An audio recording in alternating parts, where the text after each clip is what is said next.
What's up, people? What's going on, y'all? You already know what time it is, man. It's time for another one of those episodes, man. Cigars and Conversation with your boys from A Puff a Minute. You already know I'm your man, Cigar Mick. Hey, what's up, Cigar Banker people? Cigar Banker people.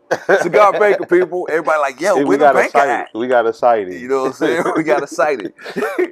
Yes, indeed, man. So yeah, we back at it, man. You know what I'm saying? Coming at y'all with a brand new episode, man. We know it's been a minute. We appreciate y'all patience. We appreciate the love, man. Y'all keep riding with us through it all, through it in.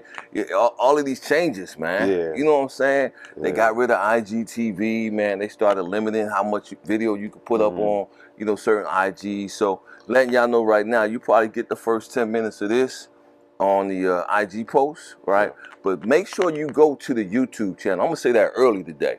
You know what I'm saying? Go to the YouTube channel, man. That's where our whole depository is, man. That's where you can watch, you know, the fullness of all of our interviews and all of that type of stuff, man. So, and of course, we need y'all subscribership there too, right? Yeah. So yeah, follow us over there as well.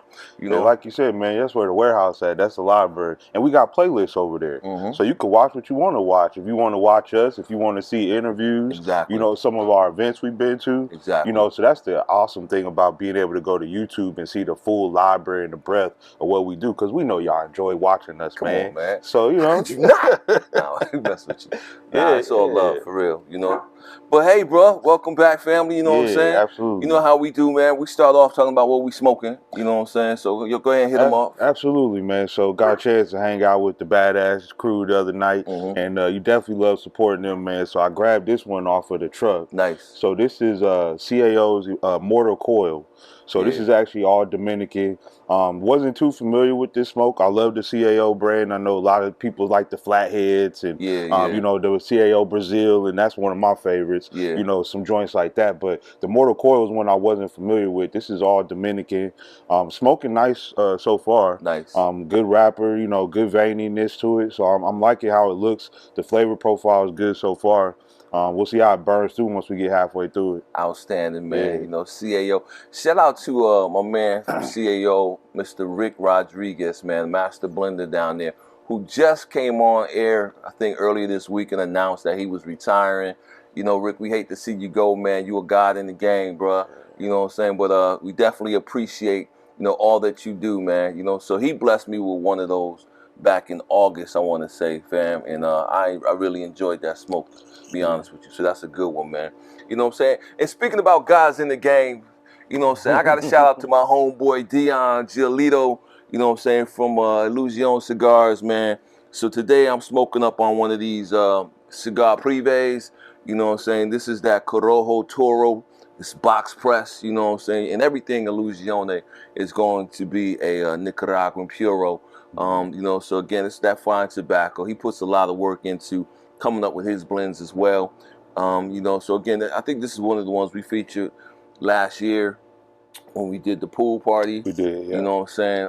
For Vegas Cigar Week, man, and we handed out a bunch of these as well at the discretion of, you know, Dion, and of course, my brother who was with Illusion at that time, Brian Matola, man. If y'all haven't seen that full interview with me and Brian, man, from the factory down in Honduras, man, make sure y'all go find that. Right, that's still on there. I think IG will keep it up for like 30 days before it'll go away. But yeah, make sure y'all peep that out as well. You know, so, yep. And so that's what I'm smoking. Yeah, one of the interesting things about that cigar in particular, that's one of the larger gauges they make. Exactly. They don't make very many large gauge cigars. They really don't. So they'll make that in a 6x60 too. So that's pretty interesting about that particular stick. Yeah, exactly. I think they started off with the 6x60. And then they, you know, started doing the Toros on these as well. But yeah, again, good stick, man. From, you know, beginning to end. That's how we do it and whatnot, man. Of course, little hair of the dog that bit us yesterday. We was watching the games, man. NCAA and winning some money, losing some money. Yeah, doing a little bit of both of that, man. But we got a little deep into, you know, some adult beverages last night, so we had to get a little bit of the hair of the dog. We got that Elijah Craig right now, man. Wake us up a little bit, you know. Cheers. So that's that, bro. I have no clue what we're talking about. That's what I love about when we come on here. You know what I'm saying? Let's just let the conversation flow, man. If you watch it right now, make sure you light up a stick.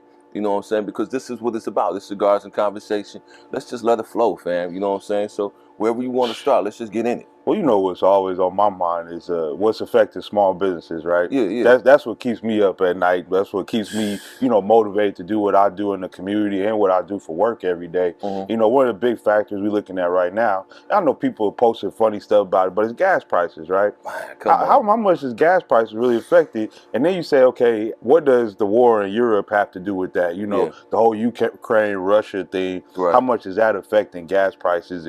And my wife asked me this question yesterday, she was like, how much does that really affect our gas prices? I said, it really shouldn't be.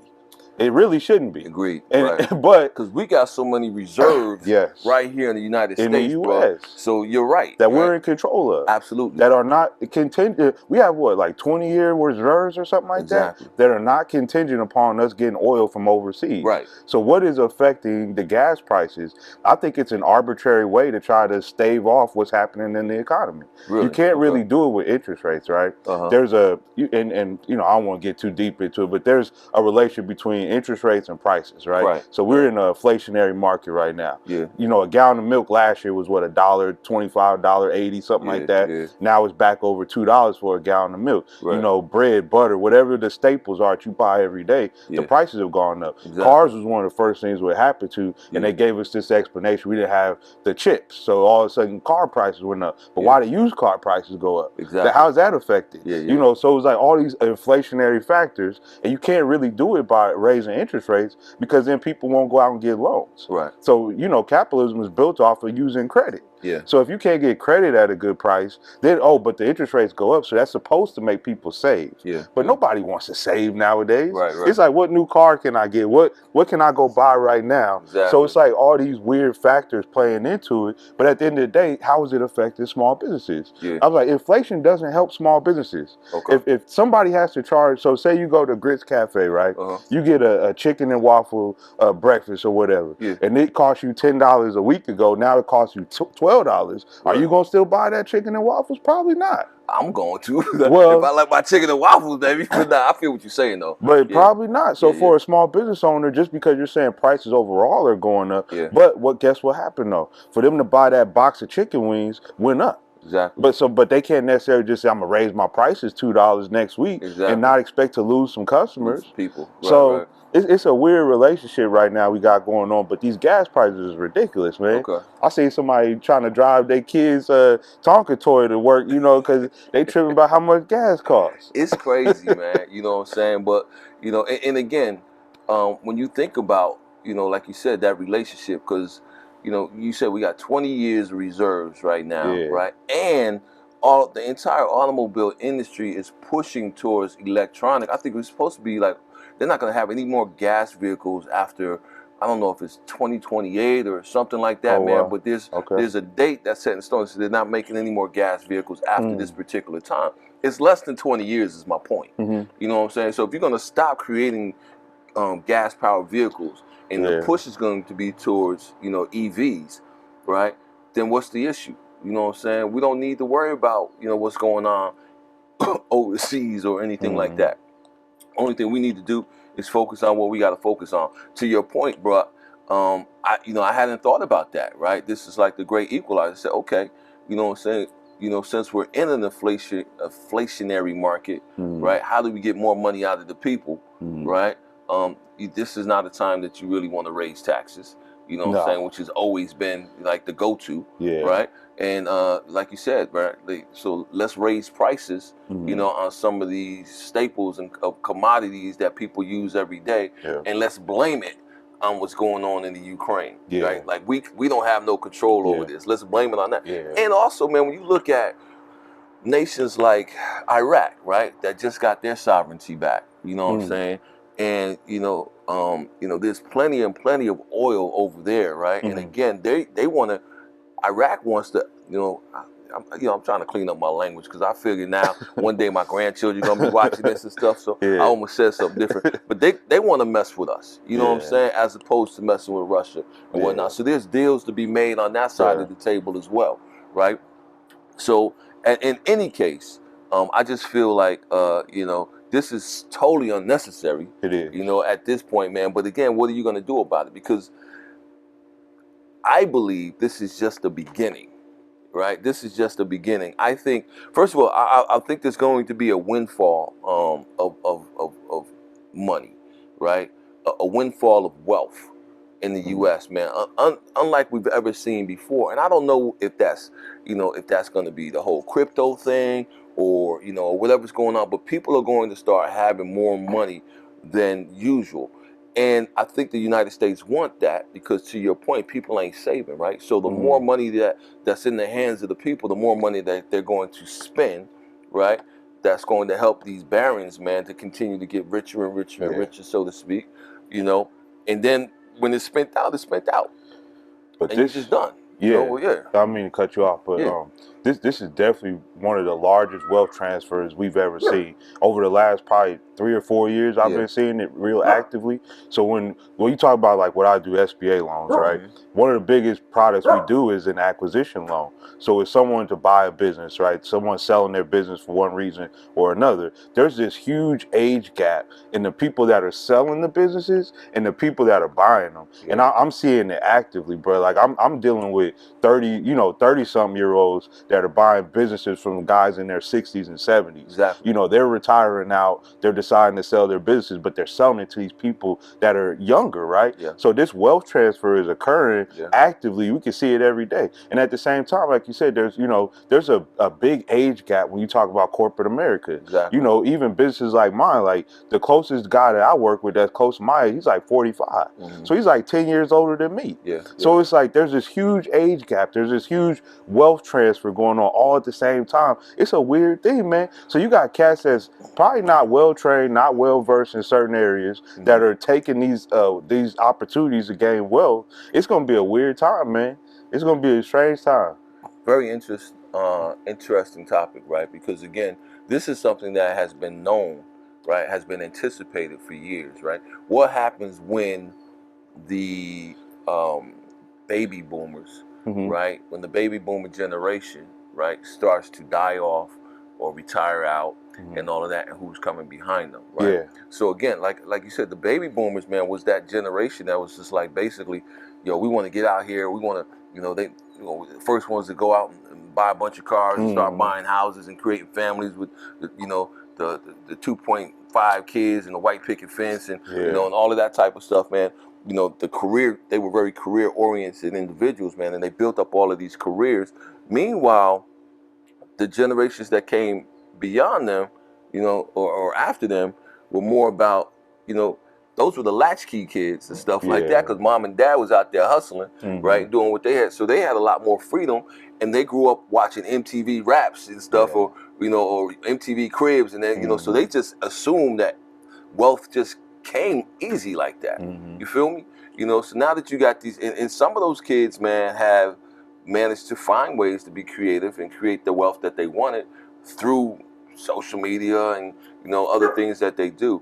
But it's just not the norm, right? People stop going to traditional college. People stop doing all of these types of stuff. But now they're coming into, like you said, taking over these businesses now, right? Don't have the same background or even the same hustle, man. I mean, I gotta keep it real. They're not even the same work ethic.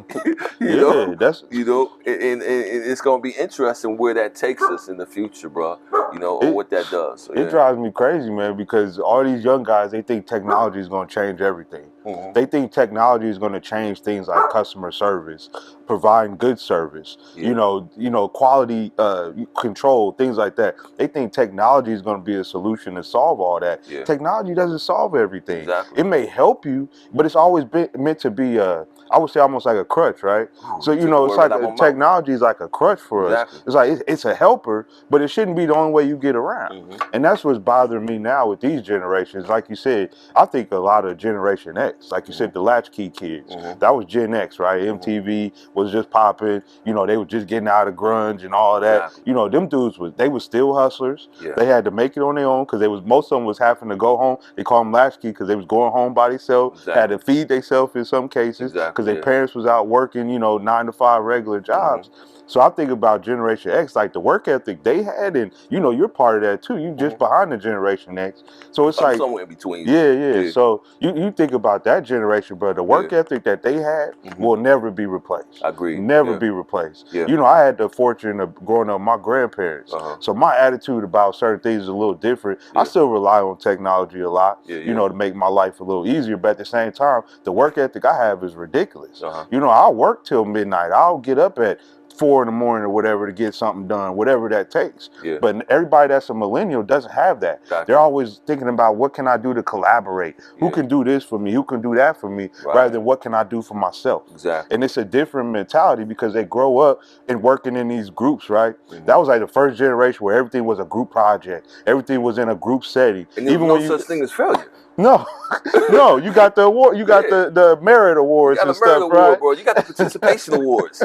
I never got a participation award. Come on, bro. You just showed up, you got your trophy, man. That's all it was. So these kids never had an appreciation for anything, and it's even worse now, man. It's even worse now. I know I'm spoiling my kids. I know I'm not making them work and earn as much as I had to. It was like, Jaron, you want to go to the movies? All right, cut this grass and make your $5 for your movie ticket. For them, it's just like, oh, you okay? You've been all right. You had a good attitude today. Let's go ahead and give you some money to go to the movies.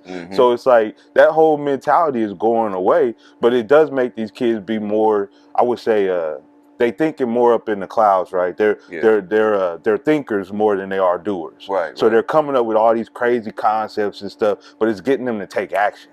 It's like, how do you get them to take action when they got all these great ideas up here? It's like, how do we get them to start moving on them now? Yeah, how do you put that in? How do you put that into action? To your point, man. You know, I remember, you know, to your point, man. I remember one summer, there was this bike that I wanted, man. It was a 12-speed bike, you know, and I remember to this day it was like a Marushi Ace 12-speed bicycle, bro. When they first came out, type of deal. I remember going to the bike shop with my pops and be like, yo, man, I want that bike right there. My father was like, you want that bike right there? I'm like, yeah. He said, cool. This is what we're going to do. I worked for my father that whole summer, bro. And he paid me every week, right? In his business, he paid me every week, bro. And I just kept building it up, building it up. And at the end of the summer, bro, when I went into that store, I was able to sit down there and boom, and buy that bike. That was like the greatest feeling in the world. You know what I mean?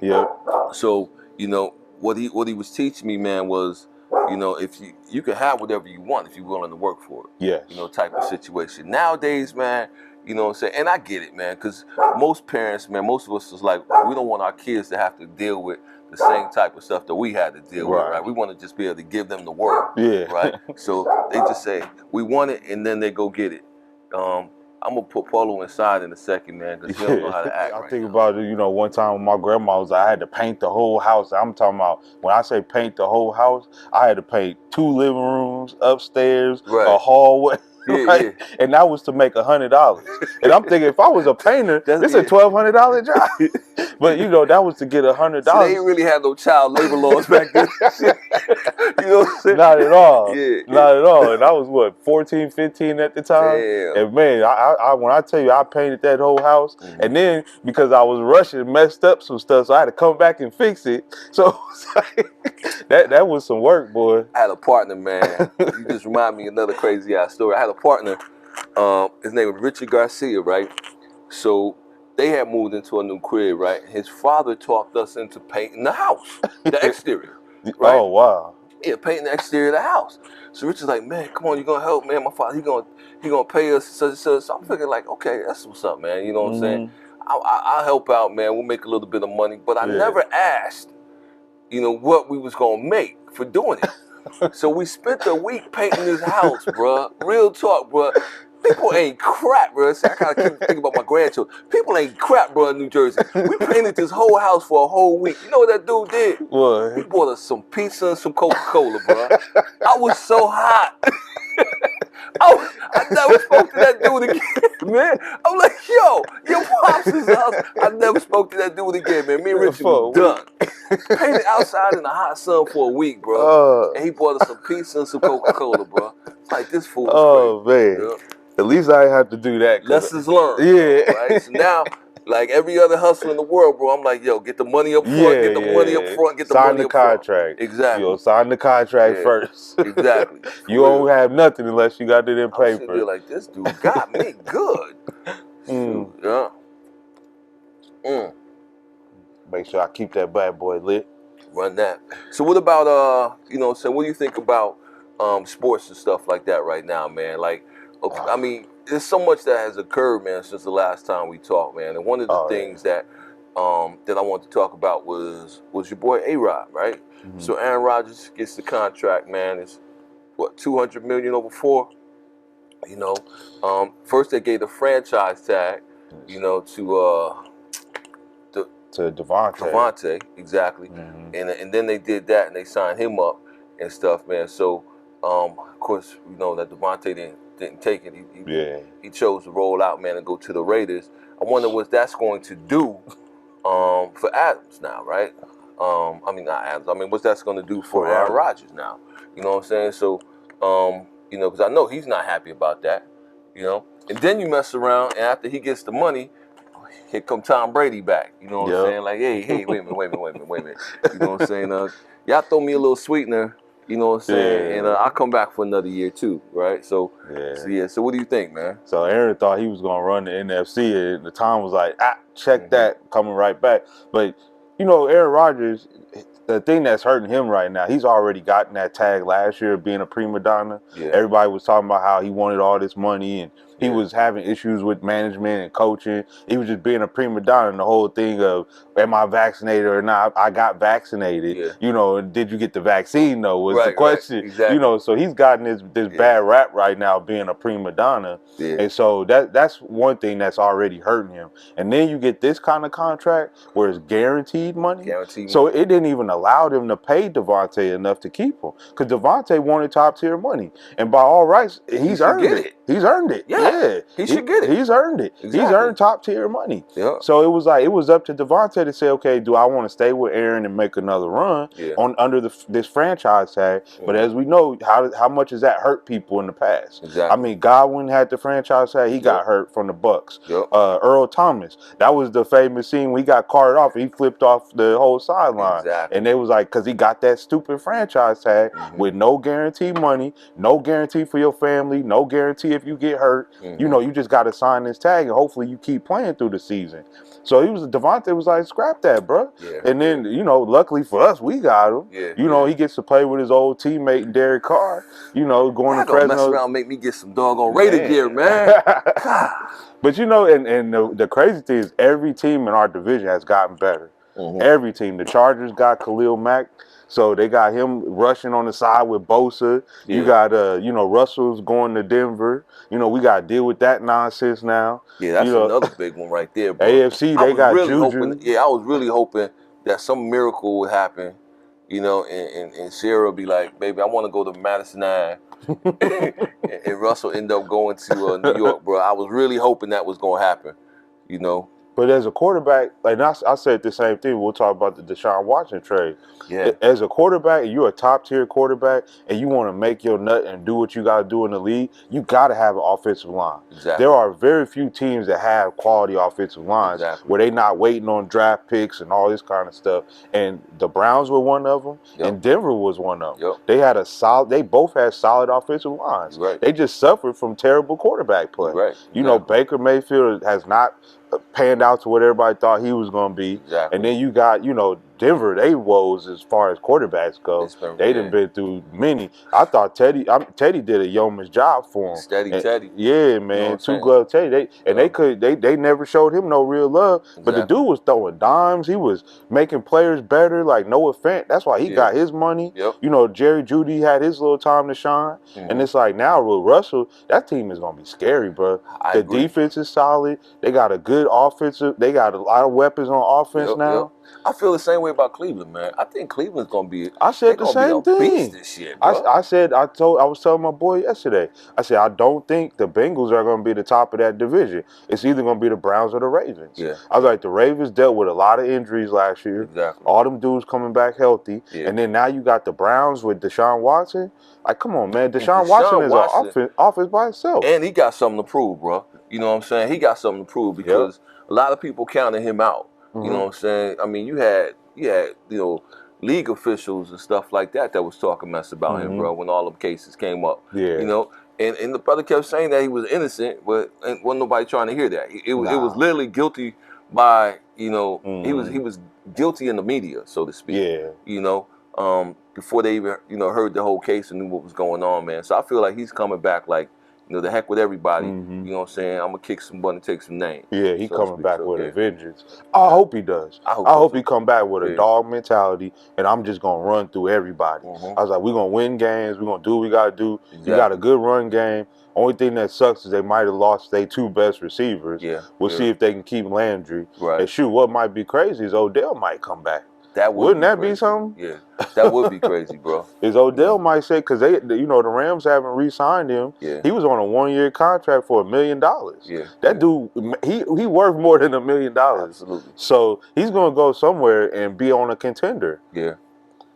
Yeah, that'd be crazy, man, if he goes back to Cleveland. It was, oh man, these trades have been crazy, but I was so happy. Raiders, man, we took forever to start making moves. Yeah. Took forever, and then finally, okay, we got Ngakoue from the Ravens. It made our D-line better. We re-signed Crosby, gave him what he deserved. He earned that contract. Yeah. He got paid. And then we get Devontae, man. It's like, and that's all Derek Carr really needed was a #1 receiver. That's all we needed was a #1. And we was set. We lost one of our other receivers, but oh well, we'll figure that out. Exactly. But we needed a #1. We didn't have one. Yeah, you still got the #1 tight end in the league as far as I'm exactly. So we got the #1 tight end. We got a tight end behind him that's dope. And Moreau. And like our run game is dope. And Josh Jacobs. Yeah. Man, like our team is set up to make a move, right? Yeah. And we was winning games last year. We shouldn't have won. Yeah. We beat Indianapolis to get into the playoffs. Exactly. Even the playoff game, I felt like we got cheated in that one. We was one call away from possibly winning that game. So it's like the Raiders did a lot, bro, with a piece together team. Yeah, yeah. And a crazy. And our coach got fired in the middle of the season. Yeah. So we had to use our special teams coach as the head coach. Exactly. It was one thing after another. Yeah, it was a heck of a season, bro. You know what I'm saying? Like you said, even you mentioned old boy, right? That the DUI. Nah, I didn't. I didn't. Stayed away from that I'm trying to stay away. But yeah, because he killed the dog. Yeah, but I'm just saying. I'm saying, bro, like it felt like the Raiders was cursed last year, man. I'm like, wow. To lose all your first-round picks. Exactly. So when we did the Khalil Mack trade, we got all them picks. Yep. We lost every one of those. Every one of those picks, they gone off the team, gone. Exactly. That's crazy. Yeah, yeah. Starting corner, starting wide receiver, a safety. It was like, how bad can it get, right? And these dudes, man, they come to Vegas and were just living that life. Right. Yeah. Living that life, man. I don't know what else to say about it. Yeah. And that was one of the things that I always feared about bringing a team to Vegas. And again, does that prove that fear to be true, though? You know what I'm saying? Because that was the first year, right? And all of this stuff, all of this bad stuff happens, man. So I would say no, though. Because remember the other dude that got into the car accident in Washington? True. So it wasn't just us that was relegated to that situation. Yeah. And then everybody knows Pac-Man, bro. Like, Pac-Man was an issue everywhere. His biggest situation was when he came to Vegas and got to the fight at the strip club. But, Pac-Man Jones was one of them cats who was always getting into something. Fighting, man. Fighting Antonio Brown. Yeah. And them dudes never made it to, wasn't in Vegas doing all that stuff. That's true. That's true.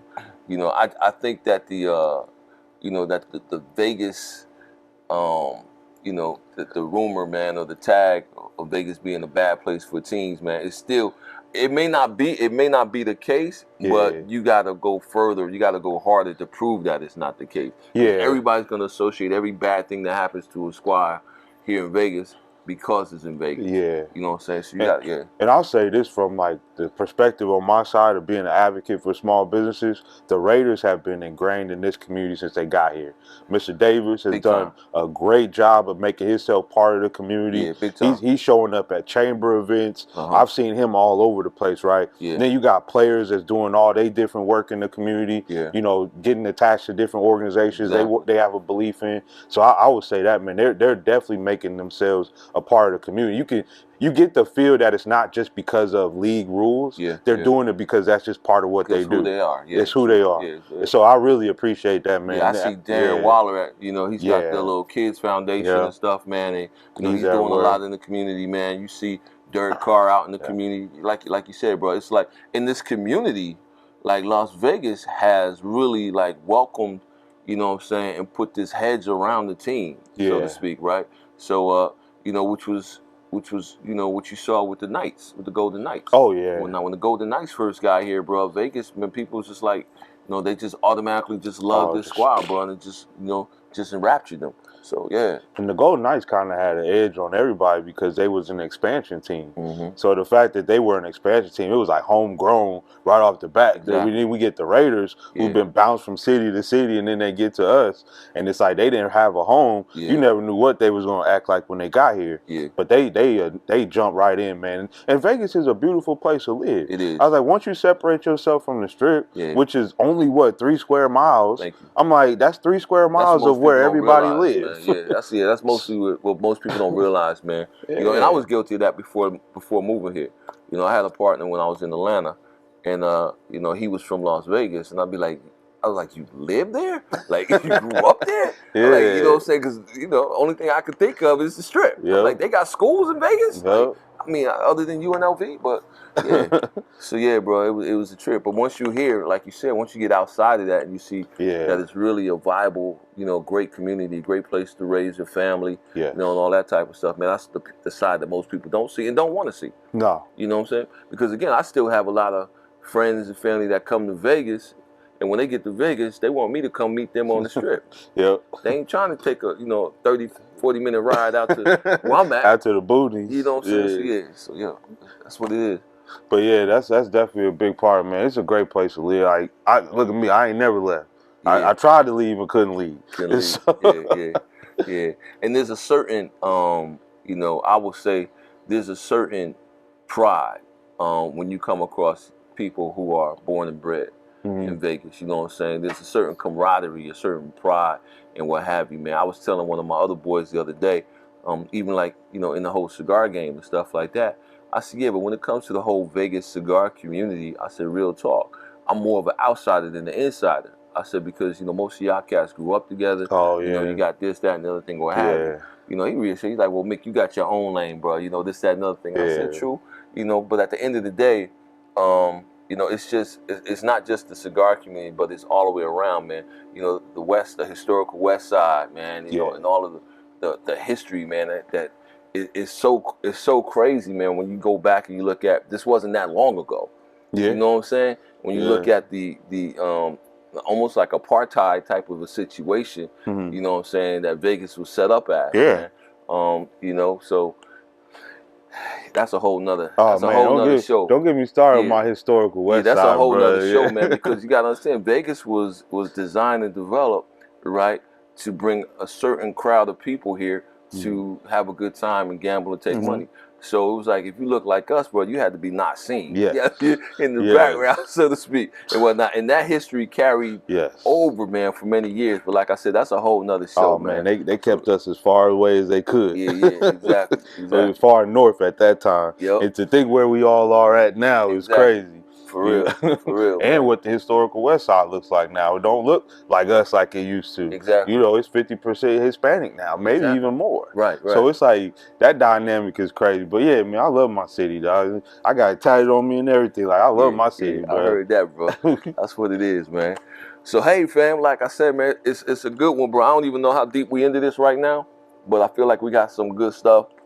Again, if you at this point of it, probably you already were on the YouTube side of the table, man, because we're only going to put the first 10 minutes on IG, you know. But give them a rundown, man. And man. It's been a minute since I did this, man. It's been a minute. It's in you, though. Yeah. But we appreciate you, man. Keep showing us the love on IG. Like Mick said, they switching up stuff on us right now. But we're going to get it together, man. Catch your first 10 minutes over there. You know, take the love over to YouTube. Make sure to like, subscribe, click the bell link, so that way you get all the notifications when we post up something new, man. We appreciate y'all showing us love, man. Y'all been asking for us. We putting it out. We're putting out some more content for y'all, man. We love y'all back. So we appreciate everything y'all doing for us. That's it, man. Yo, until next time, y'all. Once again, it's your guys from A Puff a Minute, man. It's another Cigars and Conversation. This is what we do. We love you. We hope you love us, too. You know what I'm saying? I'm your man, Cigar Mick. It's Cigar Baker, people. We'll see y'all next time, right? We out of here. Peace.